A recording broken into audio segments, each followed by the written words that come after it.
Welcome back, everyone, to Issues of Faith. We're talking about Dia de los Muertos. We have with us Edward Wright Rios, Associate Professor of History at Vanderbilt. Major holiday celebrated in Mexico, not as much here. Catholic tradition. It's been embraced by the Mexican government. Is that right? This notion of Dia de los Muertos? Yes, in certain ways. So this has been going on for many years. In a long time, so even in the 18th century, colonial government authorities, and in the 19th century, actually were hoping to suppress things like Day of the Dead because they saw them as disorderly holidays. And it's true. You see this in historical documents. People would go to the cemeteries, they would get really drunk, it would be a great big popular fest. People who cared about order and these kinds of things would complain that these popular festivals were the wrong kind of religion. But come the 20th century, the Mexican government is looking for ways to celebrate a kind of new revolutionary nationalism. And they reach in and try to find unique things and pick them out and celebrate them and support them. One of them being Dia de los Muertos. But the Mexican government has tried to sell this mostly as a pre-Columbian holiday. This idea that indigenous people are doing this celebration as a pre-Columbian celebration of the dead and kind of trying to not mention its Catholic liturgical roots, which are quite present. Although it is true in many villages, you do see a mark of a kind of indigenous religiosity. But one of the things that people often don't realize or don't think about, because it's such an awful thing to think about, is after the conquest, 90% of Mexico's indigenous people perish. So this is a time of extraordinary anguish and loss, apocalyptic really. Right, right. But then what emerges from that is really a truly colonial culture. And here the impact of Catholic traditions gets anchored quite deeply in indigenous peoples. So they want they've identified this as something that can be their identity. This is what separates Mexico from Spain, or this is part of an identity that they've established. Yeah, and this is true of nationalism in most places, right? Is we look for symbols that make us seem unique. This is what we are.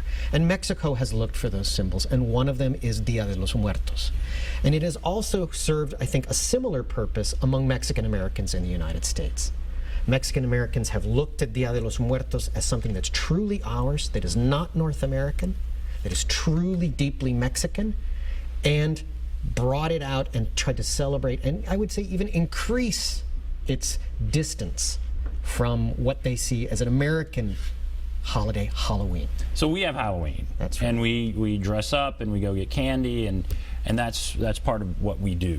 How is our Halloween impacting or viewed in Mexico? It's quite polemical in Mexico now, because Halloween, basically American cultural holidays, are very attractive, often tied to commercial interests. This happens at Christmas time as well. Traditionally in Mexico, the important day for gifts is Epiphany, when the three kings are supposed to arrive on the 6th of January.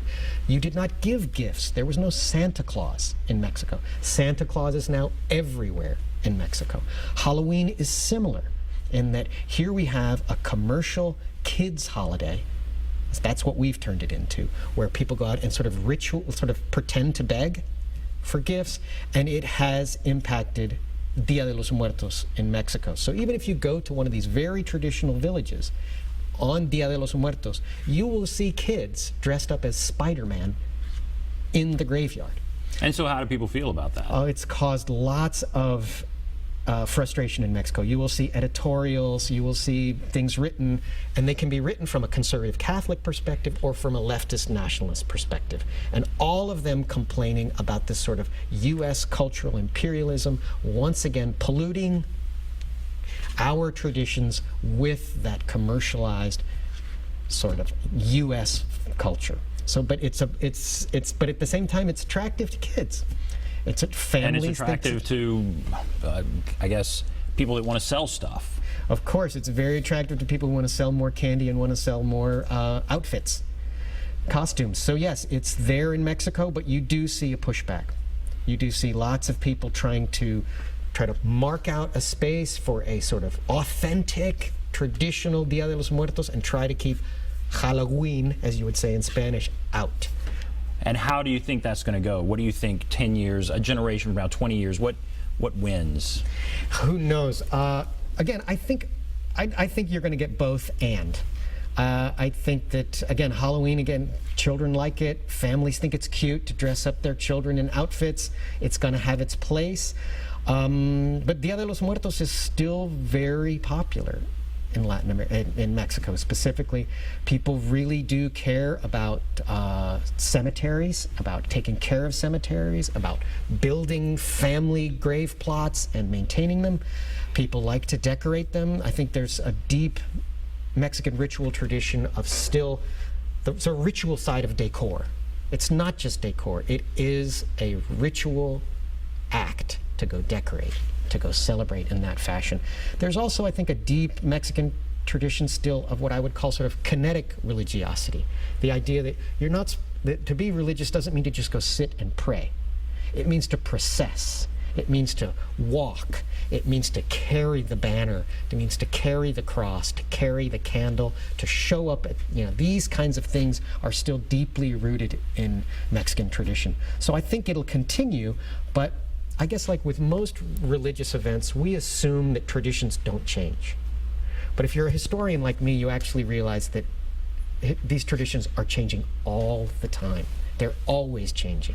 So what we demand as maybe authentic or unchanging is actually constantly shifting and being reanalyzed, and people add things to it as well. So at this moment, you've mentioned, okay, you go to a grave on Dia de los Muertos. You go to a grave, you decorate the grave. Walk us through what happens, whether it's food and so the whole ritual, the whole celebration. Are there costumes, kind of the typical day? Yeah, what I'll give you is sort of a generic sense maybe, but it's going to be different. In towns and villages all over Mexico, there will be quite a lot of variation. And there are certain places that are known for doing it more, quote, traditionally or more intensely, right? So the ones that I know best are in the southern state of Oaxaca. And this is a place that's known for being more traditional. At the same time, it is a place that's gotten a lot of attention from tourism, from the government trying to sell this authenticity and trying to attract foreigners to come look at it. So I don't think you can really separate the impact of tourism away from these events, because if you go to them, there's going to be a lot of non-participants walking around the graveyard at the same time. So, but what you will see perhaps is, first, like I said, you'll see a day or two before where cemeteries that can get quite overgrown and woolly are getting cleaned up. People are in there with machetes, with, pruning, cleaning them up, bringing in new flowers. You'll see people arriving with wreaths. You'll see outside the cemetery lots of vendors selling things that you can take. Mexico still has a deep tradition of the candle and of incense. So you'll see people buying these things, very famously, the marigold is seen as the flower of death. It has that strong, pungent smell. People will bring marigold offerings, sometimes decorate the grave with some petals. It's pretty much freeform, what inspires you in that way. You might have an altar at home that you do offerings to as well for the dead, but this going to the graveyard, leaving food offerings, and leaving flowers and candles. Often you'll see people then sitting in, say, lawn chairs and pulling out guitars, singing songs that the dead liked, just hanging out and talking, but essentially being with the dead is the point. The song would be something that the person they're visiting, the grave, is something he or she liked. Often, that's what it is. And it can be a pop song, essentially. It's not a religious song necessarily. They might be playing sort of the greatest hits of 1960s, if that's what the dead really liked. Classic boleros. I think it's fascinating, and I think it does speak to, again, how we sometimes are so reluctant to even talk about death, and in some cultures that's not the case. Fascinating discussion. We could go on a lot longer, but I want to thank you, Edward Wright Rios. Thank you for being with us. It's a pleasure to be here. Thank all of you for watching Issues of Faith. Have a great day, everybody.